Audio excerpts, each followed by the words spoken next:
ব্যাপারটা হচ্ছে কোভিডের পর আমাদের শরীর চর্চা নিয়ে অনেক রকমের এখন নতুন নতুন সব বর্ধমানে দেখে অনেক জিমও খুলে গেছে। তা সেই জিমের এখান থেকেও কিছু ছেলে এবং এদের পূর্ব বর্ধমান পাওয়ার লিফটিং অ্যাসোসিয়েশনের চ্যাম্পিয়নশিপ জুনিয়র সিনিয়র এবং মাস্টারের, তা আমাকেও আমন্ত্রণ জানানো হয়েছিল, এসছি এবং বেশ ভালোই লাগছে। অনেকক্ষণ ধরেই এসেছি এবং এসে সেটা দেখছি ছেলেরা তো আছেই পাওয়ার লিফটিংয়ে, মেয়েরাও এখানে প্রচুর যোগদান করেছে। তো এটাই ভালো লাগছে, সকলে মিলে শরীরচর্চা করছে। তা আমাদের পাওয়ার লিফটিংয়ের যে অ্যাসোসিয়েশন, ওর ভালোর জন্য মঙ্গলের জন্য শুভকামনা করি এবং আগামী দিনে আরও বড় হোক এটাই কামনা করতে পারি। এখানে পূর্ব বর্ধমান ডিস্ট্রিক্ট পাওয়ার লিফটিং কম্পিটিশন হচ্ছে।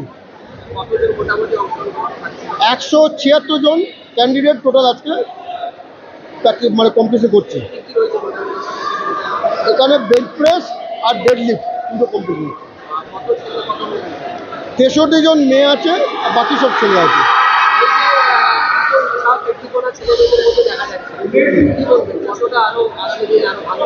বর্ধমানে এই পাওয়ার লিফটিং এত বড় কম্পিটিশন আমার জ্ঞানত আমি দেখিনি। আমি বিগত 1 বছর ধরে পাওয়ার লিফটিং বর্ধমান ডিস্ট্রিক্টের প্রেসিডেন্ট পদে নিযুক্ত হয়েছি। তা আমার আর বাকি সব ভাইদের প্রচেষ্টায় এই এত বড় কম্পিটিশন করতে পেরেছি, এটা আমি খুব খুশি। আর অজস্র ধন্যবাদ আপনাদের যারা এই মিডিয়া এসছেন।